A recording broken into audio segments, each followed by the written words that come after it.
My name is Milan, and I was born in a little country they call Macedonia, and I came in Australia in 1962. Well, for a better life, actually. We decided to come in Australia. Everybody said it's good in Australia, so why not? We can go too. So we had some relatives before, and we sort of corresponded to each other, and they say they're good, and we come. When my time was 62, was very scared for the job. There was actually no job nowhere. For a long time, I was looking for a job, but there was no such a thing.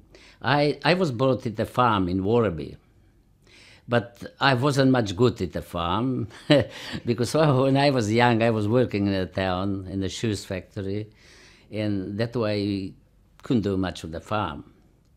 But after, I decided to go to the town to look for a job. Almost every day with the different people who were searching for a job, and there was no luck, except one day we found one little job in the shoes factory they call a Good Child in Mordialloc, in Melbourne.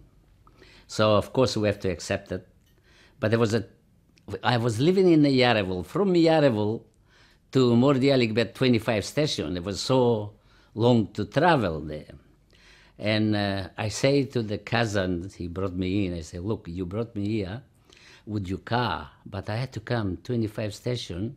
We have to go back, park the car in Yarraville, get the tickets. I have to ride every station. So tomorrow I can get out at my station. And that's happened. We went back again, but that was still hard. Later on I say, why I'm traveling up and down so much?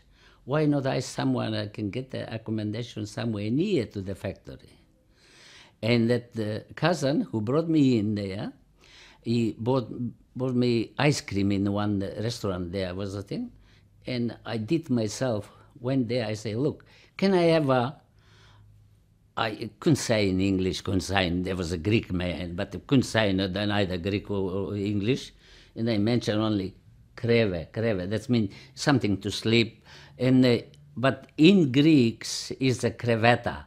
He understand me what I'm looking for. He had a bungalow on the back. He showed me, say, yeah, you can. Then I say, okay, I'll accept that one because I was only single. And so that's been for a little while, and after that, there was all finished that job, and they got me out. And I was just about to go to looking for another job. There was a young girl meeting the boyfriend there at the Lucas factory in Melbourne. And she say, we can get the job for you. I say, all right, thank you very much. And we went another day there, and we got in the Lucas factory for battery factory in Melbourne. So I did there for quite well, almost 2.5 years there. Then after that, I decided to come in Geelong. And many of them, they say, don't go in Geelong. Geelong is no good. There's no job. And you got good job here. I say, whatever it is, but I'm going to go there because my brother-in-law, he was in Port Kembla in New South Wales, and he decided to come in Geelong. I say, we can meet here. At least you get someone of the relatives there closer to you. So that way, that was a decision to get together. And since then, I come in Geelong. When I came in Geelong, now I'm looking for the job. And there was the old man, Frost, they call, it was in charge of in Fords. And I say, can I have some job here? And I say, oh yeah, he says we can give you the job in a machine shop. But the machine shop usually was sort of a private place to work. But a lot of things in a machine shop is good or bad.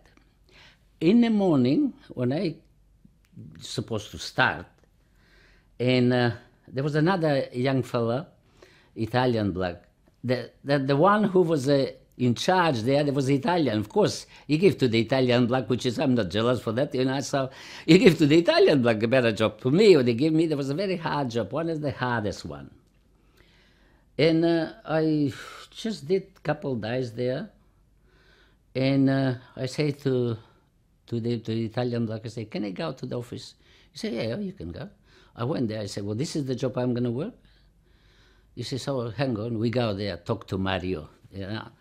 And we talked to him, and he says, oh, no, he's very good. He started very good.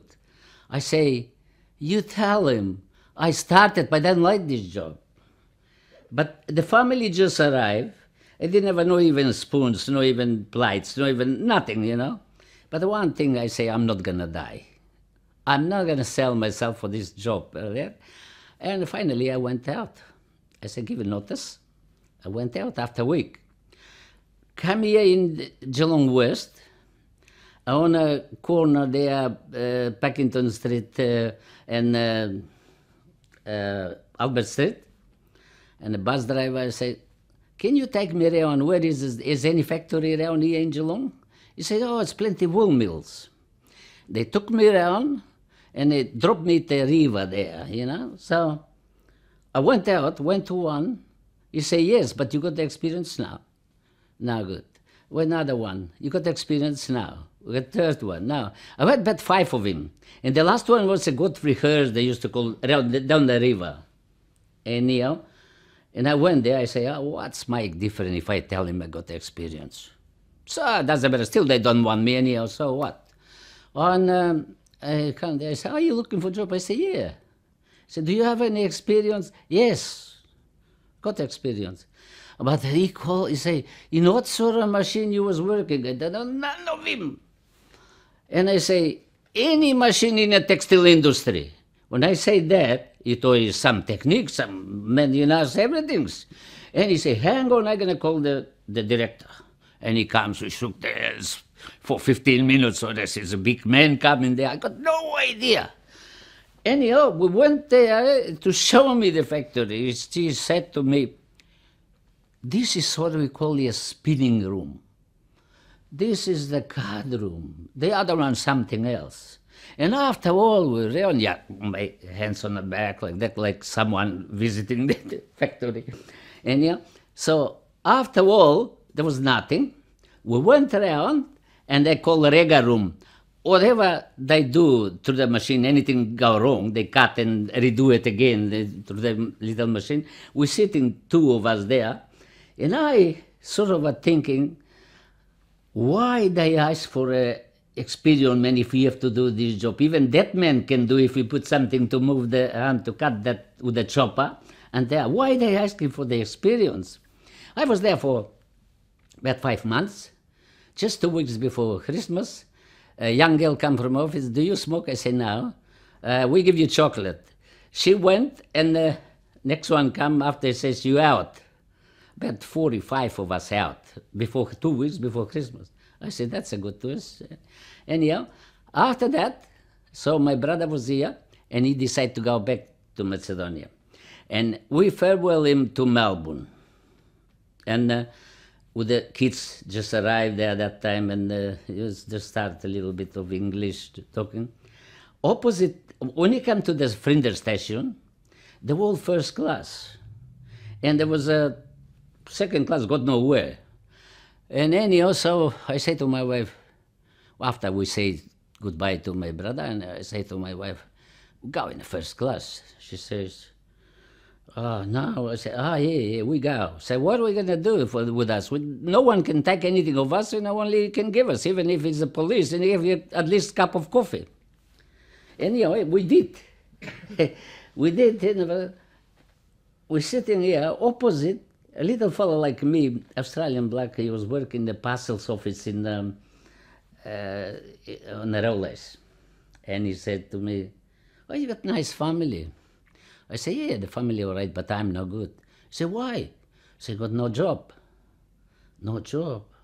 Well, I say, see me Monday on the railways at the parcels office. Oh, I said, thank you very much.